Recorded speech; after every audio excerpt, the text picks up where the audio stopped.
we're going to start off on the driver's side of the engine bay with the air box. You notice I do have my battery disconnected. It's on the trickle charger. Everything I'm going to do, the battery's going to be disconnected, so I won't connect that till way later in the end of the series videos that we're going to do.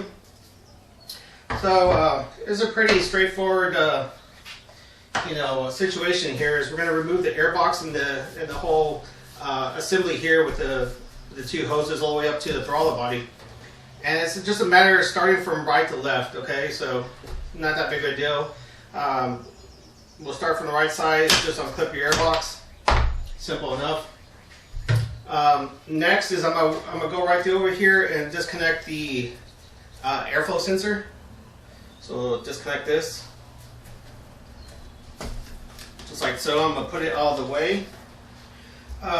The only tools that should be needed is a Phillips screwdriver and maybe a pair of pliers just in case. Well, actually, we're going to need it depending what type of hose clamps you have. We have factory hose clamps, so I will need the pliers for this. So you can just work your way along. You can take this off as one assembly, or here I already had it loose. You can do it by parts, and I guess I'll do that since we're already here. Disconnect all your vacuum hoses. Inspect these. Make sure they're not cracked. If they are, take the hose to a parts store, and they should have reels of hose that you can buy. Usually you don't see them. They're in the back of O'Reilly's or AutoZone or something like that. They have these hoses, so if they're cracked, good time to replace it. So I'm just going to pull all the little clamps off. This is just a wire that holds the cables for the cruise control. If I'm mistaken, there is another hose back here at the back of the intake here. Twist that one off, and we can just start getting things out of the way. Good time to replace your air filter if you need to. Yeah, I need to do that. And actually, when you replace your filter, please vacuum. You do yourself a favor to vacuum outside your box here. Just in this instance, I got a bunch of dirt and grass and leaves and such, so do your maintenance. Then we'll keep on moving right to left, right? So the next hose is this one right here. It's your crank breather hose, I guess return line or whatever. Just going to move that clamp off, make sure that seal's broken, and yank that guy off. All right. They're going to move over to the throttle body. Yeah, you're in view. Okay, guys. So, simple enough. Phillips screwdriver. Going to loosen up this clamp.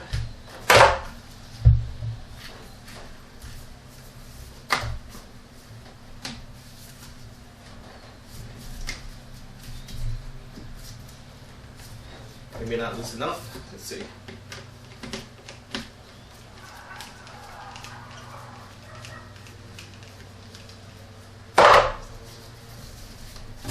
Alright, so there it is. Nothing else connected to it. We'll put this aside. If you have to inspect this, make sure there's not excessive amount of oil in here. If there is, this is a good time to clean it. Put this aside. Alright, so that's the first step. So it's fairly simple. And we'll move on to the next.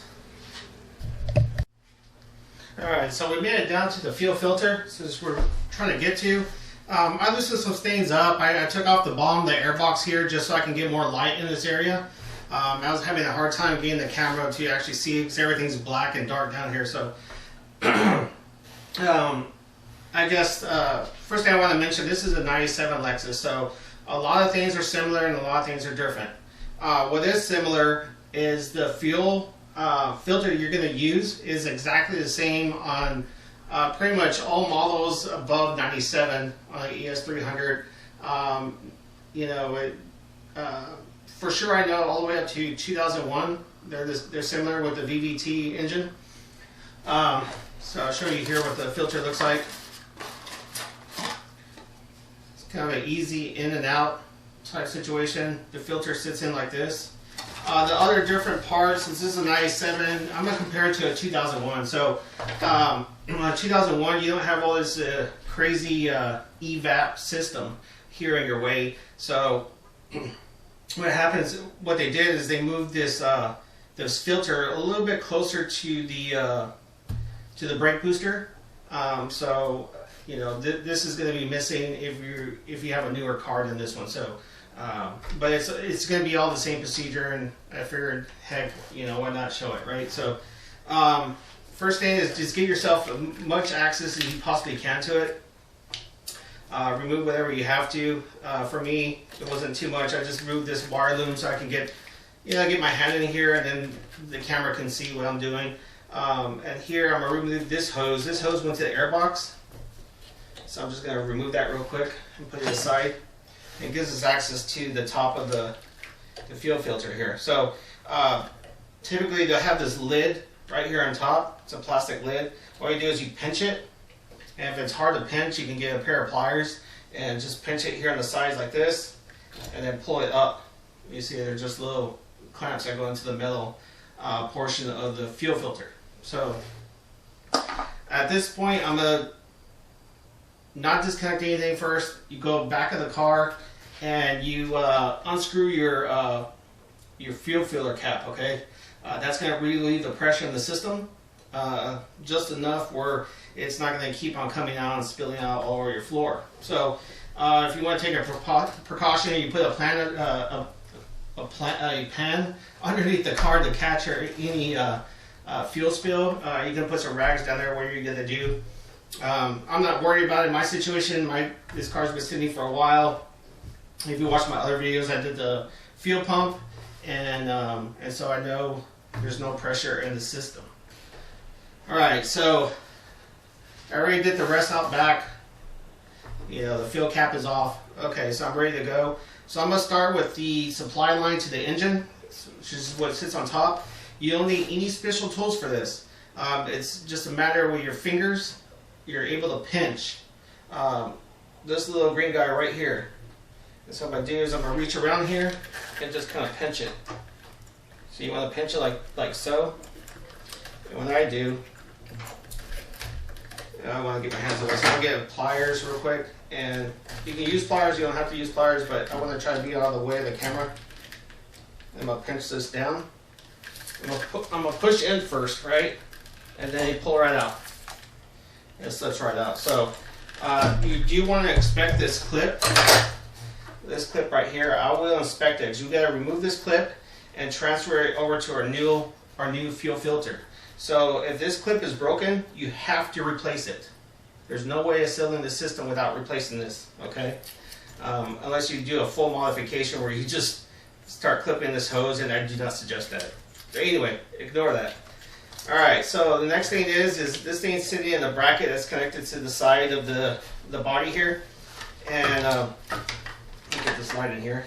Okay, so I want to leave the clamp, I want it clamped in here because now we're going to get to the steel fuel line at the bottom of the filter. It's held in by, it's a compression fitting, so it's held in by a 14. So you just need a little wrench like this. And I keep it in the housing because the housing's slotted in a way that it's going to handle the torque that we're going to give to removing the compression bolt down beneath for, say, I'm not totally sure what they're even called, but it's a compression fitting. So I'm going to reach down here.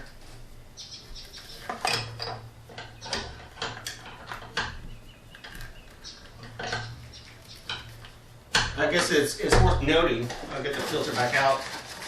If you are having trouble and the filter's spinning in its bracket, there is a little part here, kind of like a nut fitting, where you can actually put another tool on it and hold it into place, and so you can kind of do this type of action to get it to pry loose. So.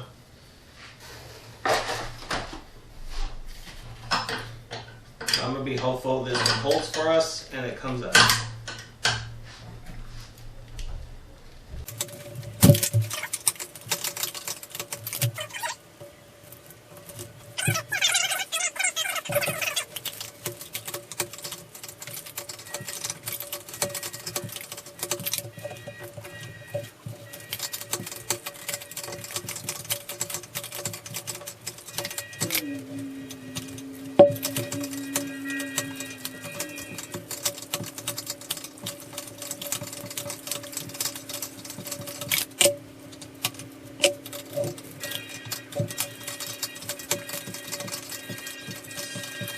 Next is to release the fuel filter from the bracket.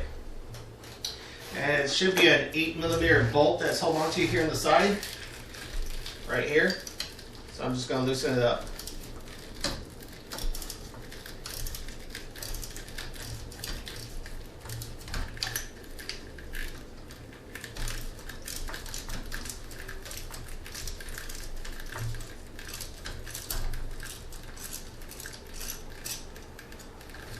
Small bolt, so don't lose it.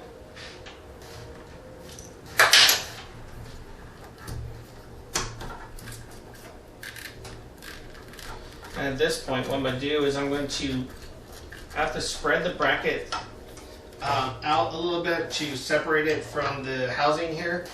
So you want to get in between. You can get a screwdriver, whatever you have, just to kind of pry it out.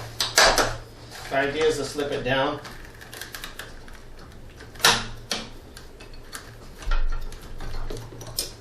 Like so. So it comes out, it'll come out just like this, okay? So here it is. I still got fuel coming out. Let me put it in my tub here. Alright, so we're good. So this is the little fuel clip that needs to come out. Being very careful with this not to damage it. We gotta transfer this over to the new filter, okay? Try to see what brand this is and see if it had been replaced before. I'm thinking it probably has before. Anyway, so what I'm going to do is just going to use a screwdriver or a little pick or whatever you have. I'm going to use a screwdriver in my case. And we got to release this clip right over this little, kind of the hump in the line here, I guess, I'm going to call it. So I'm going to get behind here. I don't want to break this.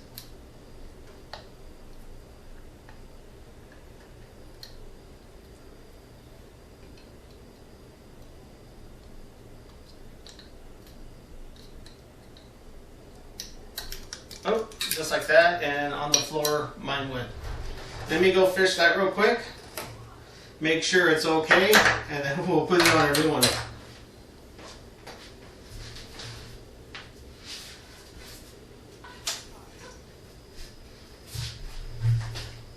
Alright, so I didn't go far. So here's a clip. The visual inspection, there's no cracks in it. It's not brittle, it's still manageable. You know, still squeeze it without it cracking. So this one should be good to go. Let's varigate our new filter. Pull this little cap off. I'm going to slip this one right over here. And then this one's ready already just to go back in. So I don't know if you can see the fitting down here or not, but it's a flared fitting. So you have a flared end in here.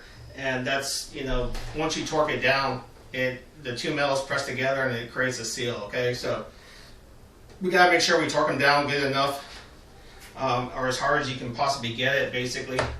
And then when you go to test it, you know, you're gonna leave everything here like this.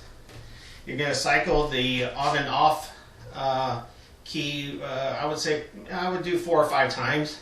Make sure the fuel's primed up here.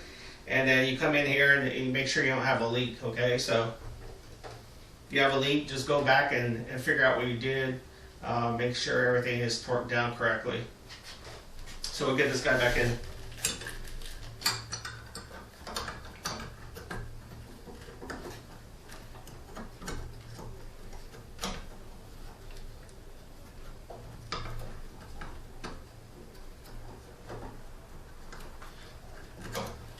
Take a look at it real quick because this one has a slightly different grooves than the original does.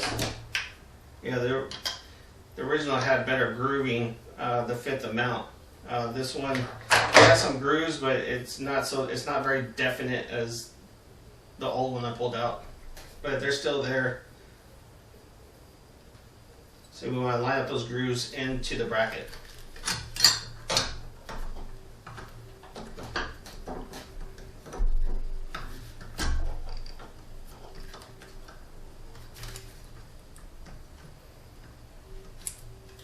This one sits about there, so I'm gonna get my little tiny screw and hopefully get this thing back in.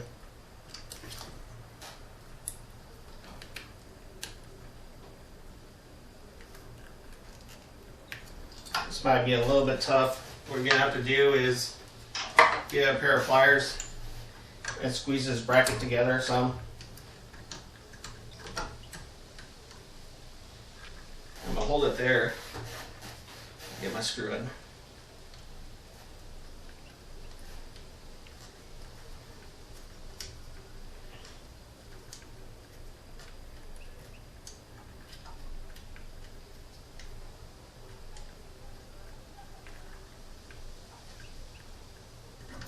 Alright, cut some threads. Where did my 8mm go? Oh, she's hiding. There we go. Make sure you got the right direction before you go down here and you have to do it all over again. I've done that too many times. I'm going to torque it down a little bit and then make sure that those little grooves are still lined up. I think we're good there. So I'm going to leave it loose. I'm not going to fully tighten it down the bracket yet until we get the fuel line from the fuel pump underneath started by hand. So you want to do it by hand so you don't cross thread it. Okay, so it should go in fairly smoothly, and that's what you want. I guess as much as you possibly can with your hand is your best scenario of lining everything up correctly. So it might take a few tries. You're kind of going in blind, but that's the best way to do it. So I'm going to grab the line. I'm going to try to center it underneath here to the filter.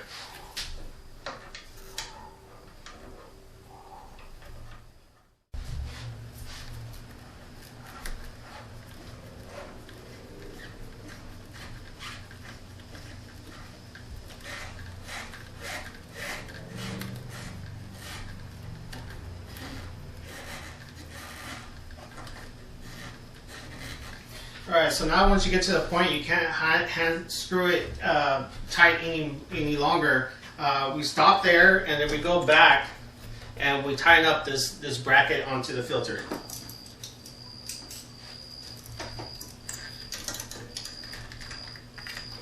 Make sure everything's lined up the way you like it, and then tighten her down.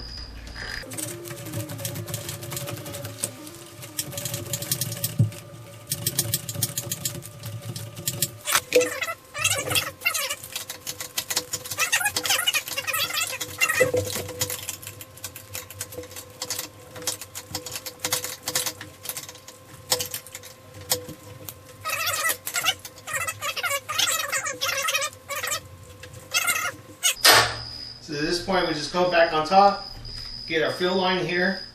You can inspect this as well, make sure there's no cracking inside. Mine looks good.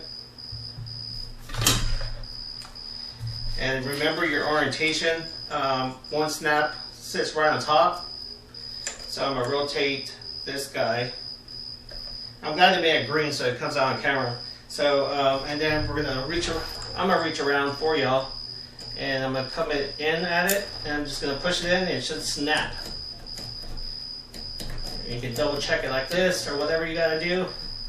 I like to keep it fully compressed in. We're good. Now you get your cover. Well, at this point, I guess you wouldn't put the cover on yet. I'm going to, and I'm going to, test out for leaks later. But for you all, if you're just doing this portion, this would be the time to go ahead and cycle your ignition at least 4 or 5 times to prime the fuel system again and check for leaks. And that's pretty much it.